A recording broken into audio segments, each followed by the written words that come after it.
ఇప్పటి వరకు నా వీడియో చూస్తూ నన్ను సపోర్ట్ చేస్తూ వచ్చిన మీ అందరికీ నా నమస్కారాలు.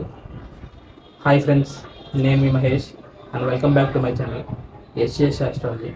మనం ప్రీవియస్ వీడియోలో శనిగ్రహం 12వ స్థానం ఉంటే ఏ విధంగా ఫలితాలు వస్తాయి అనే విషయాన్ని అయితే చూసాము. అండ్ అలాగే ద్వాదశ భావాల్లో లగ్నం నుంచి 12 భావాల్లో శనిగ్రహం ఉంటే ఫలితాలు అనేవి ఎలా ఉంటాయి అనే సిరీస్ని అయితే మనం కంప్లీట్ చేసాము. ఇప్పుడు మనం ప్రజెంట్ వీడియోలో ఒక జనరల్ టాపిక్ అయిన గురుకేతుల కలయిక అనేది మన జాతక చక్రాన్ని ఏ విధంగా ప్రభావితం చేస్తుంది, దాని ద్వారా ఫలితాలు అనేవి ఎలా ఉంటాయి అనే విషయాన్ని అయితే మనం తెలుసుకుందాం.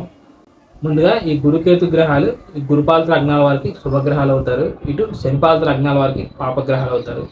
కాబట్టి మనం బేసికల్గా ఏం చెప్పచ్చు అంటే గురుపాలక లగ్నాల వారికి ఈ రెండు గ్రహాల కలయిక అనేది ఎక్కువ శాతం పాజిటివ్గానే పనిచేస్తుంది. ఇటు శనిపాలక లగ్నాల వారికి ఏ స్థానంలో ఈ ప్లేస్మెంట్ ఉన్నప్పటికీ ఈ రెండు గ్రహాలు పాపగ్రహాలు అవుతున్నారు కాబట్టి నెగిటివ్ ఫలితాలను అయితే ఇస్తుంది. లగ్నాల విషయం మనం పక్కన పెడితే అసలు ఈ రెండు గ్రహాల కలయిక జనరల్గా ఎవరికైనా ఏ ఫలితాలను ఇస్తుంది అనే విషయాన్ని అయితే మనం చూద్దాం. ముందుగా ఈ గురుగ్రహం గురించి చెప్పాలంటే ఈయన దేవతలందరికీ గురువు. అండ్ అలాగే ఉన్న అన్ని గ్రహాల్లో మనం అత్యంత శుభగ్రహంగా ఈ గురుగ్రహాన్ని అయితే తీసుకుంటాము. అండ్ అలాగే అనేక శుభకారకత్వాలు కూడా ఈ గురుగ్రహానికి ఉంటాయి.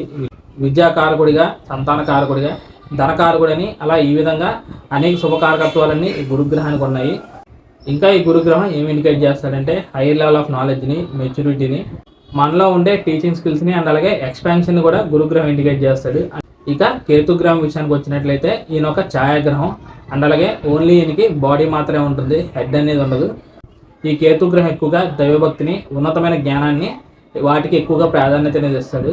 ఇంకా ఎక్కువగా ఇండిపెండెంట్గా ఉండడాన్ని, లోన్లీగా ఉండడాన్ని, అండ్ అలాగే మెటీరియల్ డిజైర్స్ మీద ఆసక్తి అనేది లేకపోవడం, అంటే ఒక రకంగా మనం లగ్జరీగానే బతకాలి, ఉన్నతంగానే జీవించాలి, ఇటువంటి కోరికలు అనేవి లేకపోవడం, తీర్థయాత్రలు చేయడానికి ఇష్టపడడం. అండ్ అలాగే ఈ కేతుగ్రహం గురించి ఇంకో ముఖ్యమైన విషయం ఏంటంటే ఈ కేతుగ్రహం ఇచ్చే ఏ ఫలితం అయినా సంపూర్ణంగా అసలు ఎప్పుడు ఇవ్వడు. ఆయన ఇచ్చే ప్రతి ఫలితం అనేది 50 to 60% అనేది కట్ చేసి మాత్రమే మనకి ఇస్తాడు. ఎప్పుడైతే కేతుగ్రహం కనెక్షన్ అనేది లగ్నం మీద కానీ లగ్నాధిపతి మీద కనుక ఉన్నట్లయితే ఈ విధంగా ఆ పర్సన్స్ అనే వాళ్ళకి కేతు లక్షణాలు అనేవి ఎక్కువ శాతం ఉంటాయి. అంటే ఎక్కువగా ఈ పర్సన్స్ అనే వాళ్ళు అసలు ఎవరితో కలవరు, లోన్లీగా ఉండడానికి ఇష్టపడతారు, ఇండిపెండెంట్గా ఉండడం, బాగా దైవభక్తి కలిగి ఉండడం, అండ్ అలాగే వాళ్ళు నమ్ముకున్న మత విశ్వాసాలకి ఎక్కువగా వాల్యూస్ అనేవి ఇవ్వడం మాత్రమే కాదు, అందులో వీరికి చాలా ప్రావీణ్యం అండ్ అలాగే నాలెడ్జ్ అనేది ఉంటుంది. ఆ నాలెడ్జ్ కూడా ఎలా ఉంటుందంటే అందరికీ తెలిసిన విషయాలు కాకుండా ఎవరికి తెలియని విషయాలు వీళ్ళకి గుర్తించే టాలెంట్ అనేది ఉంటుందన్నమాట. అంటే ఫర్ ఎగ్జాంపుల్గా మంత్రతంత్ర యంత్రశాస్త్రాల మీద వీళ్ళకి ఇంట్రెస్ట్ అనేది ఉండడం కానీ, అండ్ అలాగే పవర్ఫుల్ బీజాక్షరాలతో కూడిన కొన్ని మంత్రాలు అనేవి ఉంటాయి. వాటి మీద వీళ్ళు బాగా స్టడీ చేయడం కానీ, అనాలిసిస్ చేయడం కానీ, వాటిని ప్రాక్టికల్గా ఇంప్లిమెంట్ చేయడం కానీ, ఇలా ఎవరు ఫాలో అవ్వని పద్ధతిలో ఈ పర్సన్స్ అనేవాళ్ళు వెళ్ళేదానికి కూడా అవకాశాలనే ఉంటాయి. ఎప్పుడైతే ఇటువంటి లక్షణాలు ఉన్న కేతుగ్రహంతో కూడా గురుగ్రహం కలుస్తాడో ఈ గురుగ్రహం కూడా అదేవిధంగా జ్ఞానాన్ని, హైయర్ లెవెల్ ఆఫ్ నాలెడ్జ్ని వాటి గురించి ఇండికేట్ చేస్తాడు. కాబట్టి ఈ పర్సన్స్ అనే వాళ్ళకి బేసికల్గా ఈ కాంబినేషన్ వల్ల ప్రతి విషయాన్ని మనం నేర్చుకోవాలి అనే ఒక తపన అనేది పెరిగేదానికి అవకాశాలు ఉంటాయి. ఎప్పుడైతే ప్రధానంగా ఈ గురుకేతుల యొక్క కాంబినేషన్ అనేది లగ్నం కానీ, పంచమం కానీ, భాగ్యం కానీ ఇటువంటి స్థానాల్లో కనుక ఉన్నట్లయితే ఈ పర్సన్స్ అనే వాళ్ళకి మోడర్న్ డిజైర్స్ పట్ల ఆసక్తి అనేది చాలా తక్కువ ఉంటుంది. అండ్ అలాగే వాళ్ళ జ్ఞానానికి, హైయర్ లెవెల్ ఆఫ్ నాలెడ్జ్కి వీటికి ఎక్కువగా వాల్యూ అనేది ఇస్తారని మనం చెప్పొచ్చు.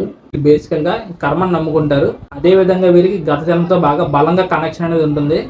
అంటే ఒక రకంగా ఈ పర్సన్స్ అనే వాళ్ళు ఎలా ఉంటారంటే సో నేను పూర్వజన్మలో ఈ కర్మ చేశాను కాబట్టి ఇప్పుడు నేను ఈ కర్మను అనుభవిస్తున్నాను అనే విధంగా కూడా ఈ పర్సన్స్ ఒక మెంటాలిటీ అనేది ఉంటుంది. ఇప్పుడు అలా కాకుండా ఈ రెండు గ్రహాల కలయిక అనేది దుస్థానాల్లో కనుక జరిగినట్లయితే, అంటే 6, 8, 12 స్థానాల్లో కనుక జరిగినట్లయితే ఈ పర్సన్స్ అనే వాళ్ళకి స్పిరిచువల్ అండ్ అలాగే నాలెడ్జ్ మీద ఇంట్రెస్ట్ అనేది ఉంటుంది. కానీ అవి దుస్థానాలు అవడం వల్ల దాని కారణంగా వీళ్ళకి నెగిటివ్ రిజల్ట్స్ కూడా వచ్చేదానికి అవకాశాలు అనేవి ఉంటాయి అన్నమాట. అంటే ఫర్ ఎగ్జాంపుల్గా ఏదైనా శనిపాద లగ్నానికి అష్టమ స్థానంలో ఈ గురుకేతుల కలయిక అనేది ఉంది. ఆ అష్టమ స్థానం అనేది గురుగ్రహానికి ఎటువంటి స్వచ్ఛేతనం కానీ ఉచితాశ కానీ అవ్వకుండా కనుక ఉన్నట్లయితే ఈ కాంబినేషన్ అనేది ఎక్కువ శాతం చాలా నెగిటివ్గా పనిచేస్తుంది. అక్కడ అష్టమ స్థానంలో గురుకేతులు ఉండడం వల్ల ఈ పర్సన్స్ అనే వాళ్ళకి ఎవరికి తెలియని విషయాలు తెలుసుకోవాలనే ఆసక్తి అనేది ఎక్కువ ఉంటుంది. ఈ పర్సన్స్ అనే వాళ్ళకి యాస్ట్రాలజీ అవ్వచ్చు, న్యూమరాలజీ అవ్వచ్చు, సైకాలజీ అవ్వచ్చు, లేకపోతే ఏదైనా తర్కశాస్త్రాలు, ఇటువంటి వాటి మీద ఈ పర్సన్స్ అనే వాళ్ళు ఆసక్తి చూపుతారు. బేసికల్గా అక్కడ లగ్నానికి పాపగ్రహాలు అవ్వడం, అందులోనూ దుస్థానం ఉండడం వల్ల ఆ గ్రహ దశలనే వచ్చినప్పుడు అంటే ఈ పర్సన్స్ అనే వాళ్ళకి గురుదశ కానీ లేకపోతే కేతు దశలు కానీ అవి మహాదశలు అవ్వచ్చు, అంతర్దశలు అవ్వచ్చు, అవి వచ్చినప్పుడు ఈ పర్సన్స్ అనే వాళ్ళకి విపరీతంగా సడన్గా నెగిటివ్ రిజల్ట్స్ అనేవి వస్తాయి అనమాట. దాని కారణంగా వీళ్ళు వ్యక్తిగతంగా బాగా నష్టపోతారు అండ్ అలాగే ఆర్థికంగా కూడా నష్టపోయేదానికి అవకాశాలు ఉంటాయి అన్నమాట.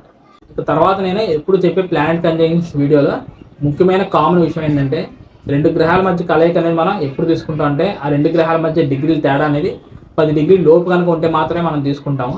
సో ఈ కాంబినేషన్ అనేది వర్క్ అవ్వాలంటే ఈ రెండు గ్రహాల మధ్య డిగ్రీల తేడా అనేది <10 డిగ్రీలు ఉంటే మాత్రమే వర్క్ అవుతుందని మనం అర్థం చేసుకోవాలి. 10 డిగ్రీల కన్నా ఎక్కువ డిగ్రీస్లో ఈ గురుకేతు గ్రహాలు ఒకే భావంలో కనుక కలిస్తే ఏమవుతుందంటే ఎవరికి వాళ్ళు అక్కడ ఇండివిజువల్గా ఫలితాన్ని అయితే ఇస్తారనమాట. గురుపాలక లగ్నాల వారికి ఈ రెండు గ్రహాలు శుభగ్రహాలు అవుతున్నారు కాబట్టి వాళ్ళు 10 డిగ్రీల లోపు కలిసిన ఇబ్బంది అయితే లేదు. శనిపాలక లగ్నాల వారికి ఈ గురుకేతుల గ్రహాల యొక్క కలయిక అనేది ఉన్నప్పటికీ ఈ రెండు గ్రహాలు పాపగ్రహాలు అవుతున్నారు కాబట్టి వాళ్ళు 10 డిగ్రీల కన్నా దూరంగా ఉండడమే మంచిదన్నమాట. ఇప్పుడు మనం ఏం చేద్దాం అంటే ఈ కాన్సెప్ట్ అనేది మీకు ఇంకా బాగా అర్థం అవడానికి నేను ప్రాక్టికల్గా ఒక ఎగ్జాంపుల్ తీసుకుని డిస్కస్ చేస్తాను. నేను ఇక్కడ వృశ్చిక లగ్నాన్ని తీసుకుని 2వ స్థానంలో ఈ గురుకేతు గ్రహాన్ని తీసుకున్నాను. ఈ లగ్నం అనేది గురుపాద లగ్నం అవుతుంది కాబట్టి సో ఆటోమేటిక్గా ఈ రెండు గ్రహాలు శుభగ్రహాలు అవుతారు. అందులోని ఇది ధనుసు రాశి అయింది కాబట్టి అక్కడ గురుగ్రహం స్వక్షేత్రంలో చాలా బలంగా ఉన్నాడు. సో ఇది ఒక రకంగా చాలా మంచి విషయంగా మనం చెప్పొచ్చు. ఈ విధంగా లగ్నానికి యోగకారకుడైన గురువు ఇక్కడ ద్వితీయ స్థానంలో స్వక్షేత్రంలో ఉంటూ ఆ 2వ స్థానాన్ని కూడా ఆధిపత్యం అనేది ఆయనకు వచ్చింది కాబట్టి ఈ పర్సన్స్ అనేవాళ్ళు ఫైనాన్షియల్గా స్ట్రాంగ్గా ఉంటారు. ఇక్కడ ద్వితీయాధిపత్యంతో పాటు ఇక్కడ పంచమాధిపత్యం కూడా ఈ గురుగ్రహానికి వచ్చింది కాబట్టి ఈ పర్సన్స్ అనే వాళ్ళకి strong creativity, intelligence and maturity అనేది వాళ్ళలో ఉంటుందని మనం చెప్పొచ్చు. కానీ ఇక్కడ ఇదే 2వ స్థానం మీద ఒక సహజంగా పాపత్వం పొందిన అందులోనూ డ్రై ప్లానెట్గా చెప్పే కేతు గ్రహ ప్రభావం అనేది కూడా అక్కడ 2వ స్థానం మీద ఉంది కాబట్టి దీని కారణంగా ఈ పర్సన్స్ అనే వాళ్ళకి ఆ 2వ భావానికి సంబంధించిన కారకత్వం మీద ఒక్కోసారి నెగిటివ్గా ఫలితాలు అయితే వస్తాయి. ఈ 2వ భావాన్ని మనం కుటుంబ భావంగా తీసుకుంటాం కాబట్టి ఈ పర్సన్స్ అనే వాళ్ళకి అనుకోని పరిస్థితుల వల్ల ఫ్యామిలీకి దూరంగా ఉండాల్సిన సిచ్యువేషన్స్ అనేవి రావడం. కాకపోతే అక్కడ విశేషమైన గురుగ్రహంతో కలయిక అనేది ఉంది కాబట్టి ఆ ఫ్యామిలీ రిలేషన్స్ అయితే దెబ్బతినవు. వీళ్ళు దూరంగా ఉన్నప్పటికీ ఫ్యామిలీ మధ్య బాండింగ్ అనేది స్ట్రాంగ్గానే ఉంటుంది. ఈ రెండు గ్రహాల యొక్క దృష్టి విషయానికి వచ్చినట్లయితే పంచమ దృష్టి అనేది ఇక్కడ 6వ స్థానం మీద ఉంది. సప్తమ దృష్టి అనేది 8వ స్థానం మీద, బలమైన భాగ్య దృష్టి అనేది ఇక్కడ 10వ స్థానం మీద ఉంది. ఈ విధంగా లగ్నానికి 2 శుభగ్రహాలైన గురుకేతు గ్రహాలు వాళ్ళ యొక్క విశేష దృష్టితో 6, 8, 10 స్థానాలు చూస్తున్నారు. అండ్ అలాగే గురుగ్రహానికి ఇక్కడ ద్వితీయ పంచమానికి కూడా ఆధిపత్యాన్ని వచ్చింది కాబట్టి ఈ 2 గ్రహాలకు దశరైన వచ్చినప్పుడు ఈ స్థానాలకు సంబంధించిన విషయాలు ఈ పర్సన్స్ అనే వాళ్ళకి ఫలితాలు అయితే చాలా పాజిటివ్గా వస్తాయి అన్నమాట. ఇక్కడ మనం డిస్కస్ చేయాల్సిన ఇంకో ముఖ్యమైన విషయం ఏంటంటే 10వ స్థానం అనేది మన కెరీర్ని ఇండికేట్ చేస్తుంది. అండ్ అలాగే ఈ 6th హౌస్ కూడా సర్వీస్ రిలేటెడ్ హౌస్గా మనం చెప్తాం. ఈ విధంగా 6, 10 స్థానాల మీద ఈ శుభగ్రహాల ప్రభావం అనేది ఉంది కాబట్టి ఈ పర్సన్స్ అనే వాళ్ళకి వాళ్ళ కెరీర్ లైఫ్ అనేది కూడా మంచి హై లెవెల్ ఉండేదానికి కూడా అవకాశాలు అనేవి ఉంటాయి. అండ్ అలాగే వాళ్ళు చేసే ఉద్యోగంలో ఒక complete level of knowledge and maturity అనేది ఆ పర్సన్స్ అనే వాళ్ళకి ఉంటుందని మనం చెప్పొచ్చు. వీళ్ళకున్న ఆ కెరీర్ రిలేటెడ్ స్కిల్స్ అనేవి 10 మందికి చెప్తారు. సో దాని కారణంగా వీళ్ళకి ఒక మంచి గుర్తింపు అనేది కూడా వచ్చేదానికి అవకాశాలు అనేవి ఉంటాయి. ఈ విధంగా కంప్లీట్గా పాజిటివ్ ఫలితాలు రావాలంటే ఈ లగ్నానికి పాపగ్రహాల యొక్క ప్రభావం అనేది ఈ 2 గ్రహాల మీద కానీ ఈ మిగిలిన స్థానాల మీద కానీ ఉండకూడదు. సో ఎప్పుడైతే కేతు 2లో ఉంటాడో ఆటోమేటిక్గా ఇక్కడ రాహు 8వ స్థానంలో ఉంటాడు. సో మనం రాహు గ్రహాన్ని తీసేస్తే శని గ్రహం యొక్క ప్రభావం అనేది గురుకేతుల మీద కానీ లేకపోతే 5, 6, 8, 10 స్థానాల మీద ఉండకుండా కనుక ఉన్నట్లయితే అప్పుడు మాత్రమే ఈ 2 గ్రహాలు సంపూర్ణంగా ఈ స్థానానికి సంబంధించిన విషయాల్లో పాజిటివ్గా ఫలితాలను అయితే ఇవ్వగలరు అన్నమాట. ఇంకా మనం ఈ కాన్సెప్ట్ గురించి ఈ చార్ట్లో డెప్త్గా అనాలిసిస్ అనేది చేయాలంటే ఇక్కడ 2వ స్థానంలో గురుకేతు గ్రహాలు ఎన్ని డిగ్రీల దగ్గర ఉన్నారు, ఇంకా ఏమైనా గ్రహాలు ఈ గురుకేతులతో కలిసినాయా, ఇందాక చెప్పిన విధంగానే ఏదైనా పాపగ్రహాలు ఈ 2 గ్రహాలని ప్రభావితం చేస్తున్నాయా, నవాంశలు ఏ విధంగా ఉన్నారు, అండ్ అలాగే వీరికి ఈ గురుకేతు గ్రహాల యొక్క దశలు ఎప్పుడు వచ్చినాయి, ఇంకా ఈ లగ్నానికి శుభగ్రహాలైన రవి కుజ గ్రహాల యొక్క స్థితి అనేది ఏ విధంగా ఉంది అని ఈ విధంగా మనం కంప్లీట్గా అనాలిసిస్ చేసిన తర్వాత మాత్రమే ఫైనల్గా ఏ లగ్నం వరకైనా గురుకేతు గ్రహాల యొక్క కలయిక అనేది ఎక్కువ శాతం పాజిటివ్గా పనిచేస్తుందా లేకపోతే నెగిటివ్గా మనకి ఫలితాన్ని అయితే ఇస్తుందా అనే విషయాన్ని మనం ఫైనలైజ్ చేయాలి. ఫైనల్గా ఎటువంటి లగ్నంతో సంబంధం లేకుండా ఎవరికైనా 12వ స్థానంలో గురుకేతు గ్రహాల యొక్క కలయిక కనుకున్నట్లయితే అది మోక్షానికి దారితీస్తుంది అనేది చెప్తూ ఉంటారు.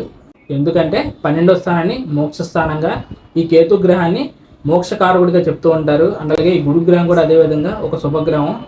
సో ఎవరి చాట్లో అయినా కాంబినేషన్ ఉంది కాబట్టి సో ఖచ్చితంగా వాళ్ళకి మోక్షం అయితే వచ్చేస్తుంది అని అయితే మనం అనుకోవడానికి అయితే లేదు. ఎందుకంటే ప్రాక్టికల్గా మనం అయితే వెళ్ళి చూడలేదు కదా ఆ పర్సన్స్ అనే వాళ్ళకి మోక్షం అనేది వచ్చిందో రాలేదో అనేది. సో అందుకే దీనికి సంబంధించిన విషయాలు మనం ఖచ్చితంగా ఫలితాలు అయితే చెప్పలేము. కానీ ఎవరికైనా ఆ కాంబినేషన్ కనుక ఉన్నట్లయితే ఆ పర్సన్స్ అనే వాళ్ళకి బాగా హైయర్ లెవెల్ ఆఫ్ స్పిరిచువాలిటీ అనేది ఖచ్చితంగా ఉంటుంది. అలాగే స్ట్రాంగ్ ఇమాజినేషన్ స్కిల్స్ అనేవి వాళ్ళలో ఉంటాయి. నేనైతే ఈ కాన్సెప్ట్ సంబంధించిన అన్ని విషయాలు మీతో డిస్కస్ చేసానే అనుకున్నాను. ఇంకా ఈ వీడియోకి రిలేటెడ్గా మీకు ఏదైనా డౌట్స్ కనుక ఉన్నట్టయితే తప్పకుండా కమెంట్ అయితే చేయండి. నేను దానికి రెస్పాండ్ అయ్యే ప్రయత్నం అయితే చేస్తాను.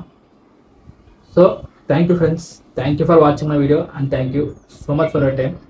నా సైడ్ నుంచి చిన్న రిక్వెస్ట్ ఏంటంటే, మీలో ఎవరికైనా ఈ కంటెంట్ అనేది నచ్చితే మాత్రమే ఈ వీడియోని అయితే లైక్ చేసి నా ఛానల్ సబ్స్క్రైబ్ చేసుకోండి. ఎవరికైనా పర్సనల్గా కన్సల్టేషన్ తీసుకోవాలి అనే ఉద్దేశం కనుక ఉన్నట్లయితే స్క్రీన్ మీద కనిపిస్తున్న నెంబర్కి వాట్సాప్ ఆర్ కాల్ చేయండి. నేను వచ్చే అప్కమింగ్ వీడియోస్లో మరిన్ని ఇంట్రెస్టింగ్ వీడియోస్తో మీ ముందుకు వస్తాను. అప్పటి వరకు bye friends, see you very soon and జై హింద్.